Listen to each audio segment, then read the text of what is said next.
Hello, कैसे हैं आप लोग। Good morning. चलिए आज हम लोग अपने क्लास में ब्लड जो हमारा चैप्टर चल रहा था उसमें आगे चलते हैं। 2 क्लास पिछले हो चुकी हैं, जिन्होंने भी नहीं देखा वो जाके देख लेंगे। 2 क्लास हो चुकी हैं, ठीक है। आज हम लोग पढ़ेंगे, कल के क्लास में मैंने ख़त्म किया था कि ब्लड में कितने कंपोनेंट्स होते हैं। ब्लड के कंपोनेंट्स मैंने पढ़ाए थे। ब्लड में कितने कंपोनेंट्स होते हैं? 2 कंपोनेंट्स होते हैं। एक होता है तरल अवस्था और दूसरा होता है ठोस अवस्था, ठीक है। तरल अवस्था में क्या आता है? प्लाज्मा आता है। प्लाज्मा हमारे रुधिर का कैसा होता है? तरल अवस्था में होता है, ठीक है। और ठोस अवस्था में क्या मैंने बताया था? 3 चीज़ें बताई थी। ठोस अवस्था में क्या 3 चीज़ें बताई थी? हमारे ब्लड में 3 चीज़ें ऐसी होती है जो ठोस पाई जाती हैं, ठोस सेल्स के रूप में पाई जाती हैं। यानी वो कौन कौन सी होती है? आरबीसी होती है, डब्ल्यूबीसी होती है और प्लेटलेट्स होती है, ठीक है। और मैंने बताया था कि प्लाज्मा कितने % होता है हमारे ब्लड में? 55%। कितने होता है? 55%।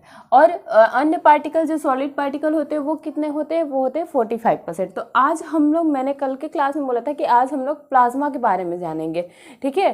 प्लाज्मा क्या होता है, कैसे कैसे इसमें क्या क्या पाया जाता है, कौन कौन सा प्रोटीन पाया जाता है, सबसे ज़्यादा कौन सी प्रोटीन पाया जाता है, वो सारी चीज़ें आज की क्लास में देखेंगे। तो चलिए आज पढ़ते हैं प्लाज्मा, ठीक है। सबसे पहले लिखेंगे कि प्लाज्मा में कितना वाटर होता है। प्लाज्मा जो होता है वो रुधिर का कितना होता है? 55%, ठीक है। रुधिर का,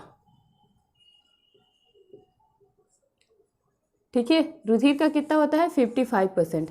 ये क्या होता है? तरल भाग, ठीक है। ये क्या होता है? तरल भाग होता है, ठीक है। इसके बाद लिखेंगे कि जो प्लाज्मा जो होता है, प्लाज्मा, इसमें क्या क्या कौन कौन सी सेल होती हैं।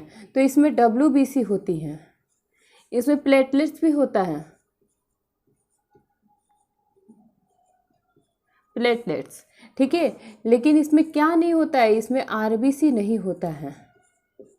प्लाज्मा में आरबीसी नहीं होता है, आरबीसी नहीं होता है। प्लाज्मा में आरबीसी नहीं होता है, लेकिन डब्ल्यूबीसी और प्लेटलेट्स होते हैं, ठीक है। डब्ल्यूबीसी और प्लेटलेट्स होते हैं, ठीक है। प्लाज्मा में डब्ल्यूबीसी और प्लेटलेट्स होते हैं पर आरबीसी नहीं होता है, आरबीसी नहीं होता है। इसके बाद लिखेंगे कि प्लाज्मा का तो जो कलर है, रंग, प्लाज्मा का रंग कैसा होता है? हल्का पीला, हल्का पीला, ठीक है। हल्का पीला। क्यों? देखिए आरबीसी क्या होता है? रेड ब्लड सेल होता है, रेड ब्लड सेल होता है। और जब आरबीसी होता है तो इसका कलर भी रेड हो जाता है, लेकिन आरबीसी नहीं है, ठीक है। आरबीसी नहीं है तो क्या है? रेड कलर नहीं है इसमें, यानी क्या हो जाएगा? ये हल्का पीला, लाइट येलो,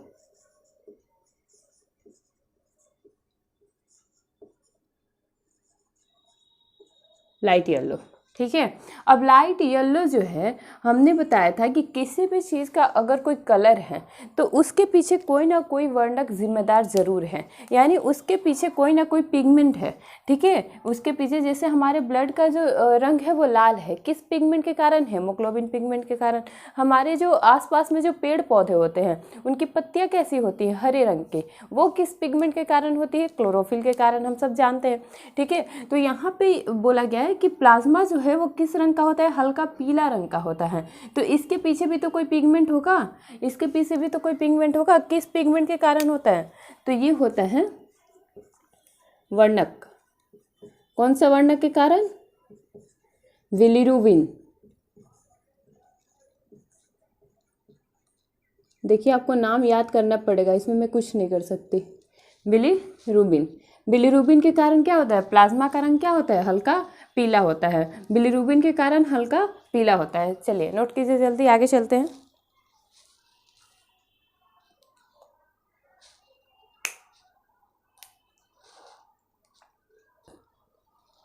चलिए एक बात ध्यान दीजिएगा कि आखिर ये बिलिरुबिन बनाता कौन है? ये बिलिरुबिन कौन बनाता है? देखिए हमारा जो लीवर है ना, लीवर, लीवर ये 2 वर्णक बनाता है, 2 पिगमेंट बनाता है, ठीक है। ये 2 पिगमेंट बनाता है, 2 वर्णक बनाता है। लीवर जो है वो 2 पिगमेंट बनाता है, 2 वर्णक बनाता है। एक तो बनाता है बिलिरुबिन, बिलीरुबिन, ठीक है। और दूसरा बनाता है बिलीवर्डिन,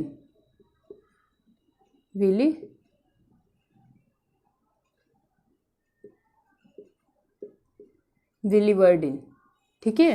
पहला बनाता है बिलीरुबिन,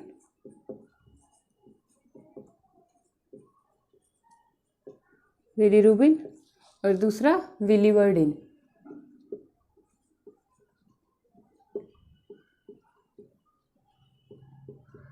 ठीक है, बिलीवर्डिन, ठीक है। बिलीरुबिन के कारण क्या होता है? बिलीरुबिन के कारण क्या होता है? बिलीरुबिन कैसा रंग देता है? पीला, पीला। देखिए यकृत बनाता है दोनों कलर, बिलीरुबिन और बिलीवर्डिन, ठीक है। और बिलीवर्डिन कैसा रंग देता है? हरा, ठीक है, हरा, ठीक है। ये देखिए पीला रंग किसका होता है? प्लाज्मा का, प्लाज्मा का, ठीक है। जब भी लीवर जो होता है बिलीरुबिन ज़्यादा बनाने लगता है, जब भी लीवर हमारा बिलीरुबिन ज़्यादा बनाने लगता है तो क्या होता है? हमारा जो शरीर है वो पीला पड़ने लगता है, हमारे जो नाखून है वो पीले पड़ने लगते हैं, हमारे आइज़ पीले पड़ने लगते हैं। तो यानी कि हम कौन से बीमारी के शिकार हो जाते हैं? पीलिया, जॉइंटिस बीमारी के शिकार हो जाते हैं। यानी कब? जब हमारा लीवर बिलीरुबिन बहुत ज़्यादा मात्रा में बनाने लगता है। और ये कैसा रंग बना रहा है? देखिए पीला रंग बना रहा है। बिलीरुबिन जो है वो कैसा पिगमेंट देगा? वो कैसा रंग देगा? पीला रंग देगा। और जैसे ही हमारे शरीर में जो प्लाज्मा में पीला रंग जैसे ही बढ़ेगा, हमारे जो शरीर है वो कैसा दिखने लगेगा? बहुत ज़्यादा पीला दिखने लगेगा, ठीक है। आंखें पीली हो जाएंगी, नेल जो है वो पीला हो जाएगा, यानी हमें क्या हो जाएगा? पीलिया हो जाएगा, हमें क्या हो जाएगा? पीलिया हो जाएगा। किसके कारण? बिलीरुबिन के ज़्यादा बनने के कारण। कौन बनाता है? लीवर। याद रखिएगा कि बिलीरुबिन और बिलीवर्डिन दो पिगमेंट है जो कौन बनाता है? लीवर बनाता है। ये बहुत बार क्वेश्चन पूछा गया है, ठीक है। तो याद रखिएगा कि बिलीवर्डिन कौन बनाता है और बिलीरुबिन कौन बनाता है। बिलीवर्डिन, देखिए बिलीवर्डिन जो है वो कौन सा रंग देता है? हरा रंग देता है। किसका रंग हरा होता है हमारे शरीर में? तो वो पीत रस का, पीत रस का रंग कैसा होता है? हरा होता है। पीत रस का रंग कैसा होता है? हरा होता है, ठीक है। यानी इंग्लिश में इसको बोलते हैं बाइल जूस, बाइल जूस। कौन बनाता है? यकृत, ठीक है, बाइल जूस। याद रहेगा।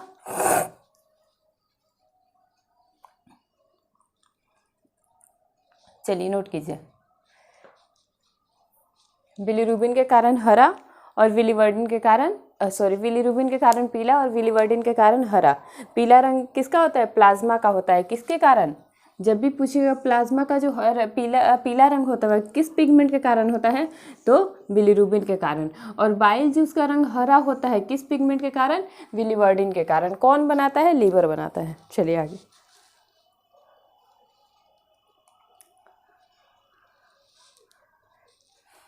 लीवर कहाँ होता है? हमारे बॉडी के राइट में, बता चुकी हूँ मैं, राइट में। चलिए आगे चलते हैं।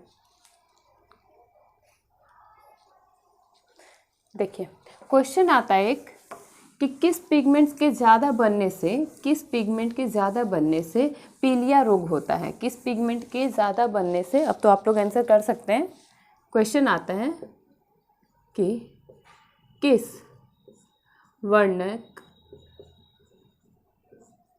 के ज़्यादा बनने से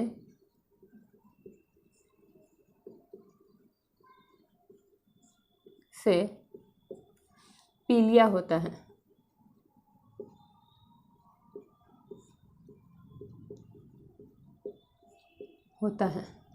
ठीक है।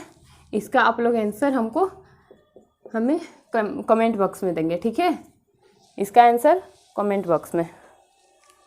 चलिए आगे चले। देखिए अब हम पढ़ते हैं कि कंपोनेंट ऑफ प्लाज्मा। प्लाज्मा में कौन से कंपोनेंट पाए जाते हैं? कंपोनेंट ऑफ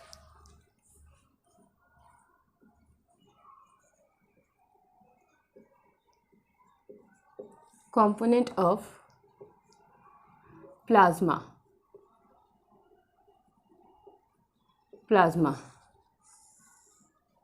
ठीक है। कंपोनेंट ऑफ प्लाज्मा, प्लाज्मा में कौन कौन सी चीज़ें पाई जाती हैं, प्लाज्मा में क्या क्या होता है।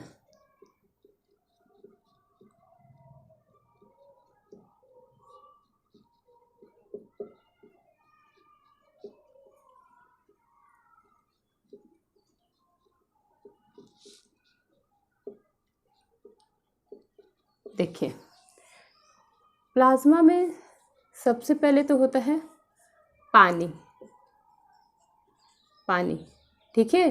क्यों? क्योंकि प्लाज्मा जो है वो तरल पदार्थ है, हमारे ब्लड का तरल ही भाग है ना, तो जो तरल है उसमें वाटर भी तो होगा, तो क्या है, पानी। पानी कितना परसेंट है, ये है 90 से 92%, 90 से 92%, 90 से 92% क्या है, वाटर है, पानी है, ठीक है।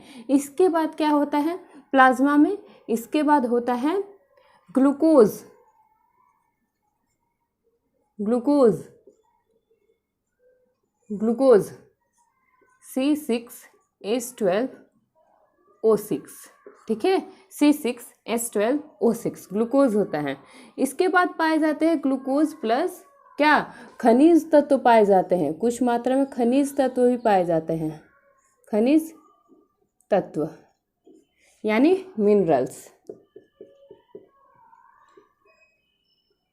मिनरल्स। कौन कौन से मिनरल्स पाए जाते हैं, कौन कौन से मिनरल्स पाए जाते हैं, सबसे पहले तो पाया जाता है कैल्शियम,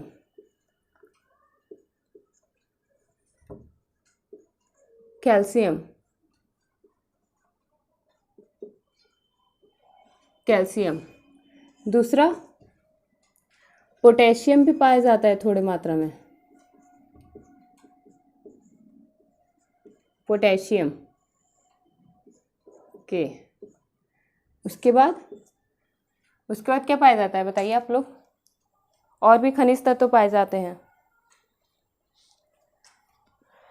इसके बाद मैग्नीशियम,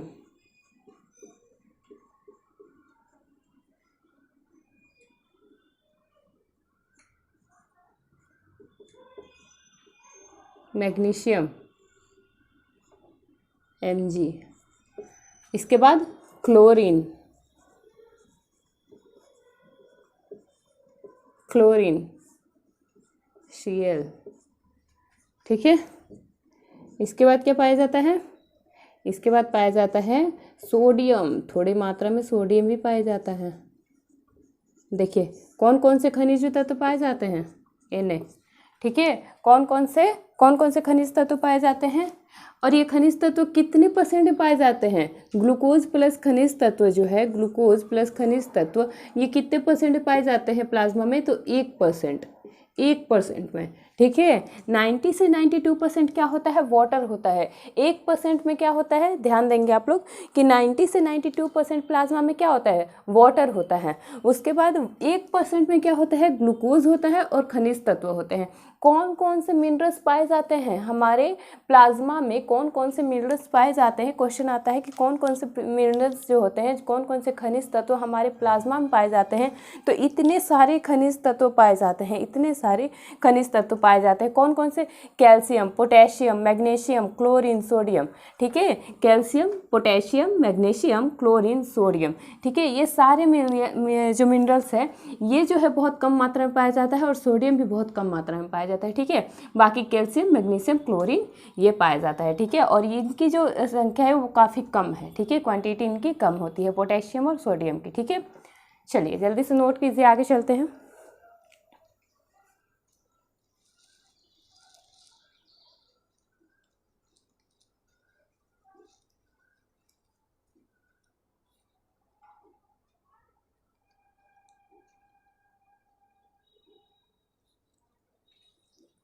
देखिए अब देखिए क्या पाया जाता है इसमें,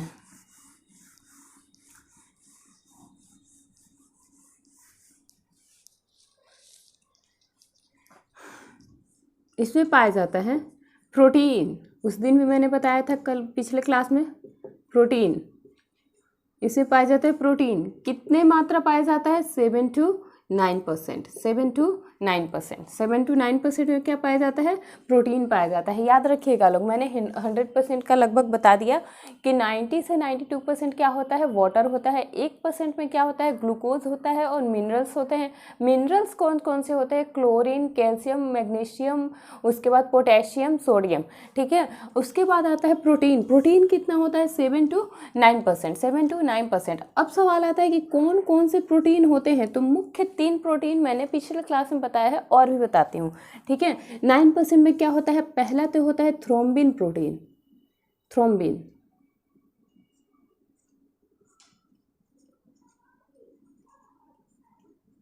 थ्रोम्बिन, ठीक है। इसके बाद होता है दूसरा प्रोथ्रोम्बिन।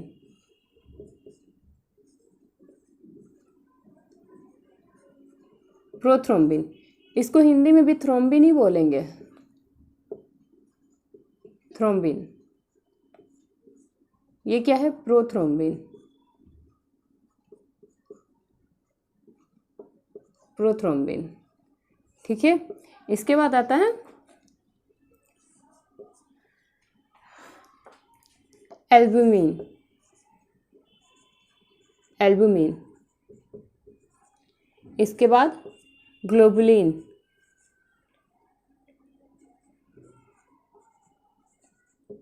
ग्लोबुलिन।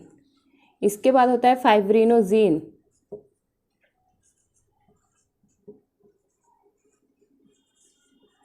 फाइब्रिनोजिन। इसके बाद होता है फाइब्रिन। फाइब्रिन विजिबल है? आप लोग लिख लेंगे आवाज सुन के। फाइब्रिन, फाइब्रिन, ठीक है। फाइब्रिन। देखिए कौन कौन से प्रोटीन पाए जाते हैं 9% में? कौन कौन से प्रोटीन पाए जाते हैं? पहला पाया जाता है थ्रोम्बिन, थ्रोम्बिन। दूसरा होता है प्रोथ्रोम्बिन। तीसरा होता है एल्बुमिन। चौथा होता है ग्लोबुलिन। इसके बाद होता है 5वें नंबर पे ये पहला, ये दूसरा, ये तीसरा, चौथा, ये 5वां और ये छठा, ठीक है। पहला होता है थ्रोम्बिन, प्रोथ्रोम्बिन, उसके बाद एल्बुमिन, उसके बाद ग्लोबुलिन, उसके बाद फाइब्रिनोजिन, उसके बाद फाइब्रिन। फाइब्रिन, ठीक है। उसके बाद क्या होता है? फाइब्रिन। फाइब्रिन, ठीक है।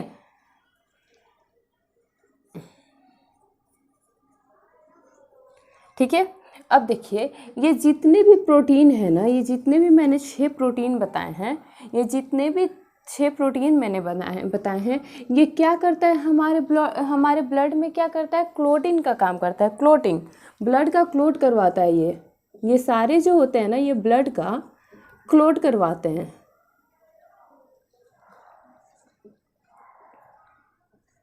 क्लोटिंग करवाते हैं।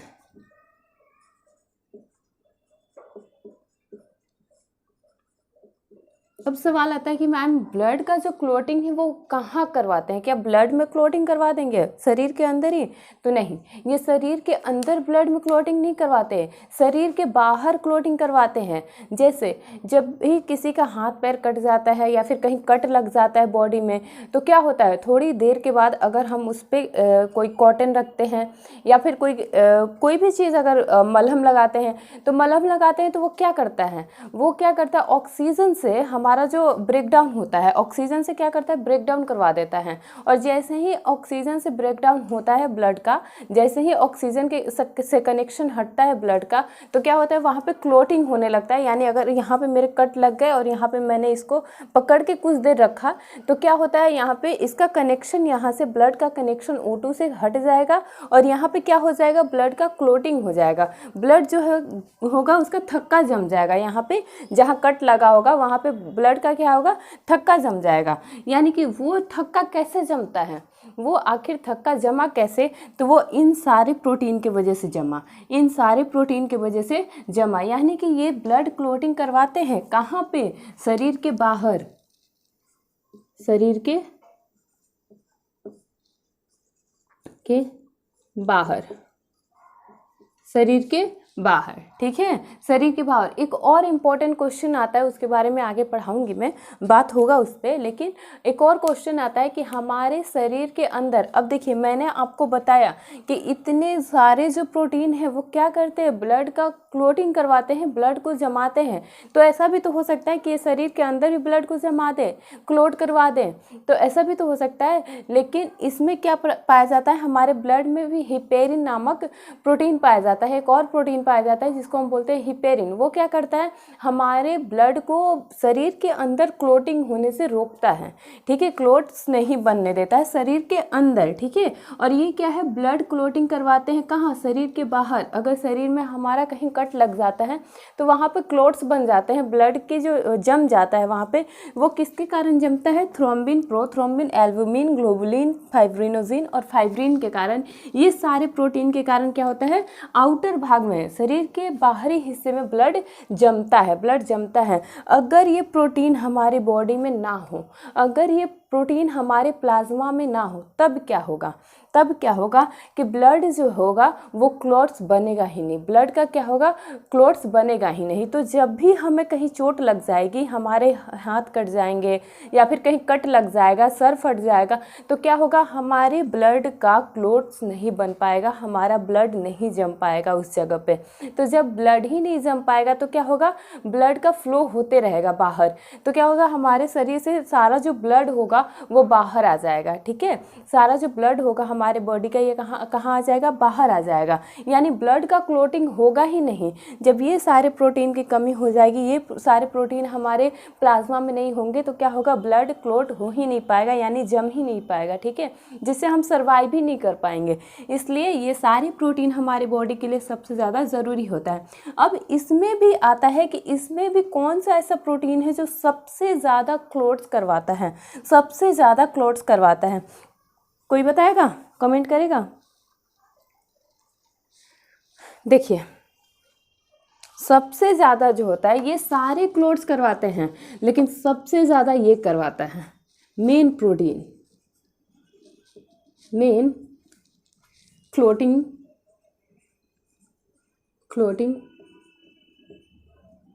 प्रोटीन। विजिबल है ना, 1 सेकेंड देखो ज़रा,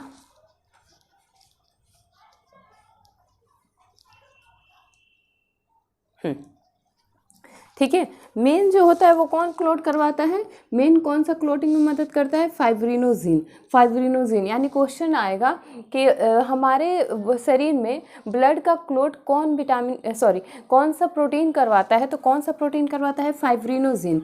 मेन यही है, मेन कंपोनेंट यही है जो क्या करता है, ब्लड का क्लोटिंग करवाता है, फाइब्रिनोजिन, ठीक है। लेकिन ये सारे भी क्या है, ये सभी ब्लड क्लोटिंग है, ब्लड क्लोटिंग प्रोटीन है, ठीक है। चलिए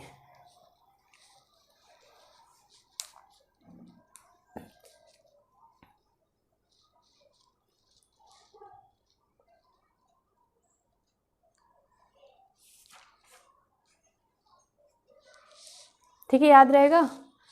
रुधिर को थक्का जमाने में मदद करने वाला प्रमुख घटक कौन से होते हैं, क्वेश्चन आएगा तो फाइब्रिनोजिन। चलिए अब आगे चलते हैं। ये तो हो गई प्लाज्मा की बात। अब हम बात करते हैं सीरम के बारे में कि सीरम क्या होता है, ठीक है, सीरम क्या होता है।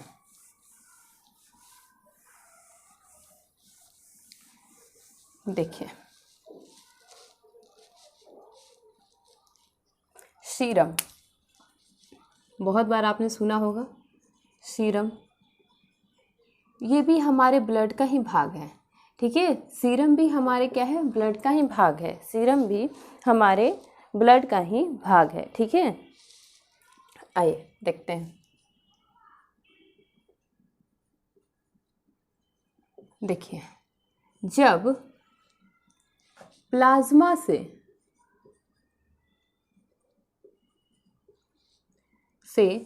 फाइब्रिनोजिन प्रोटीन को हम हटा दें,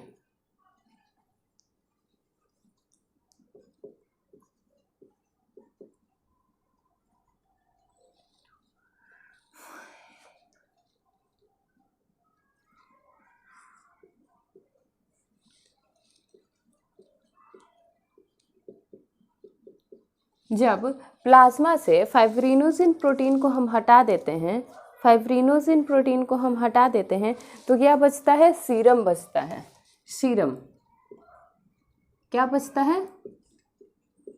सीरम।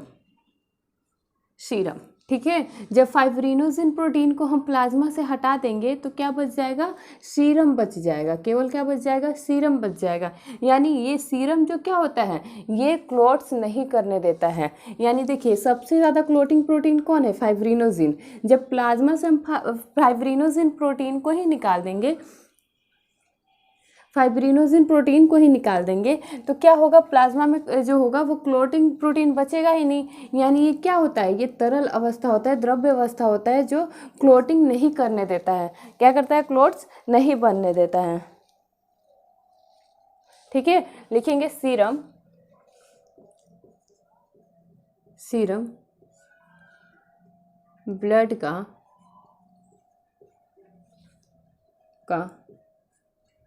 थक्का नहीं बनने देता। जब इसमें से फाइब्रिनोजिन प्रोटीन ही निकल जाएगा प्लाज्मा से तो क्या होगा? रुधिर होगा, जो प्लाज्मा होगा वो ब्लड का क्लोटिंग करने ही नहीं देगा। ठीक है, सीरम जो होता है वो क्या होता है? ब्लड का थक्का नहीं बनने देता है, नहीं बनने देता है। ठीक है,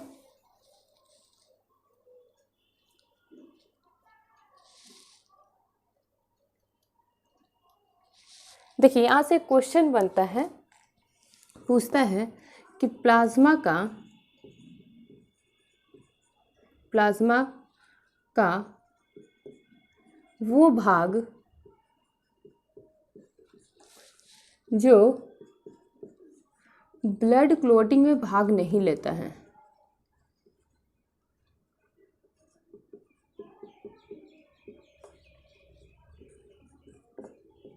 भाग नहीं लेता,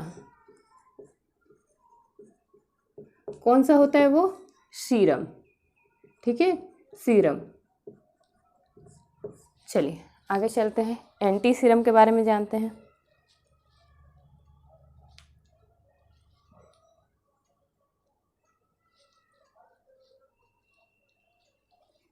चलिए एंटी सीरम क्या होता है? ये तो हो गया सीरम, अब एंटी सीरम जानिए। इसी का उल्टा होगा एंटी सीरम।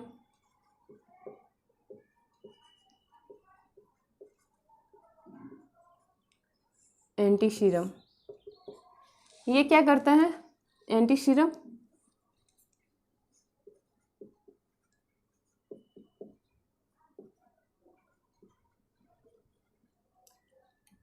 एंटी सीरम ये क्या करता है? ब्लड का क्लोट करवाता है।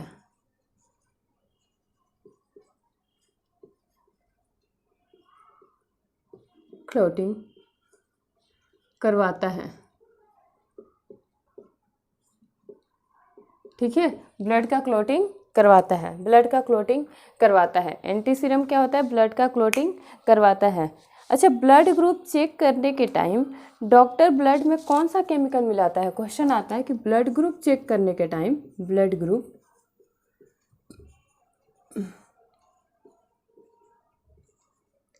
चेक करने टाइम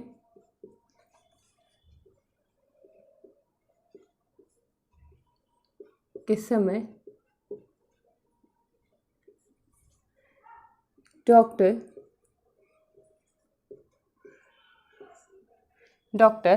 ब्लड ग्रुप चेक करने के समय, डॉक्टर ब्लड ग्रुप चेक करने के समय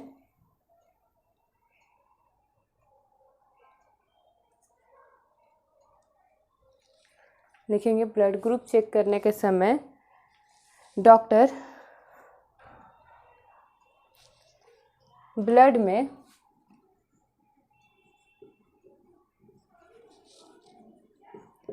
कौन सा केमिकल मिलाता है?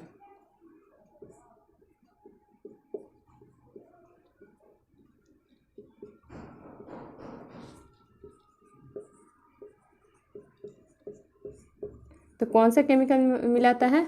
Anti serum.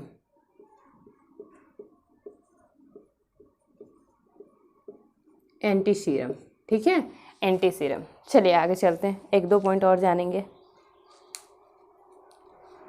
देखिए अब मात्रा के आधार पे हम पता करेंगे कि कौन सा बड़ा होता है और कौन सा छोटा होता है सबसे ज़्यादा। एक तो आकार के आधार पर और एक मात्रा के आधार पे।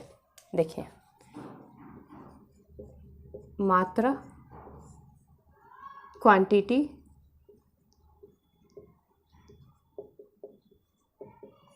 क्वांटिटी, ये क्या है, आकार, आकार के आधार पर, साइज। देखिए मात्रा के आधार पे सबसे ज़्यादा होता है आरबीसी, हमारे ब्लड में सबसे ज़्यादा होता है आरबीसी। उसके बाद क्या होता है, उसके बाद होता है प्लेटलेट्स, प्लेटलेट्स, ठीक है। प्लेटलेट्स के बाद क्या होता है, सबसे कम क्या होता है, सबसे कम होता है डब्ल्यूबीसी, ठीक है। सबसे ज़्यादा होता है आरबीसी, उसके बाद प्लेटलेट्स, उसके बाद डब्ल्यूबीसी, आरबीसी, प्लेटलेट्स, डब्ल्यूबीसी, ठीक है, डब्ल्यूबीसी, ठीक है। कितना रेशियो में होता है इसका, रेशियो मैंने पहले ही बताया था, 600:40:1, ठीक है। और साइज़ में बात करें तो सबसे बड़ी, ये देखिए सबसे अधिक की बात हो रही है, मात्रा की बात हो रही है, यहाँ पे साइज़ की बात नहीं हो रही है, यहाँ पे किसकी बात हो रही है, मात्रा की बात हो रही है कि सबसे ज़्यादा कौन सी होती है हमारे ब्लड में, सबसे ज़्यादा कौन सा ठोस पार्टिकल होता है, तो कौन सा होता है आरबीसी, उसके बाद प्लेटलेट्स, उसके बाद डब्ल्यूबीसी। अब साइज़ के आधार पर कि इन पार्टिकल्स में सबसे बड़ा छोटा कौन है, सबसे बड़ा कौन है, सबसे छोटा कौन है, ठीक है, तो सबसे बड़ा होता है डब्ल्यूबीसी, ठीक है, सबसे बड़ा कौन सा होता है डब्ल्यूबीसी। उसके बाद क्या होता है प्लेटलेट्स, प्लेटलेट्स, ठीक है, और उसके बाद आता है सबसे छोटा आरबीसी, ठीक है, आरबीसी सबसे छोटा होता है, ठीक है। ये मात्रा के आधार पे है और ये आकार के आधार पे, साइज के आधार पे, ठीक है। मात्रा में सबसे ज़्यादा होती है आरबीसी, उसके बाद प्लेटलेट्स, देन डब्ल्यूबीसी। और आकार के आधार पे बात करेंगे तो WBC, then platelets, then RBC, ठीक है। आज की क्लास में इतना ही। कल हम लोग जानेंगे आरबीसी, और डब्ल्यूबीसी, ठीक है। उसके बाद प्लेटलेट्स पढ़ेंगे, उसके बाद कुछ और बता दूंगी मैं, कुछ और बातें ब्लड्स के बारे में, कोई और पॉइंट बात करेंगे, ठीक है। उसके बाद हमारा जो ये चैप्टर है ख़त्म हो जाएगा, ठीक है। तो चैनल को सब्सक्राइब कर लें, ठीक है। ओके बाय, कल मिलते हैं।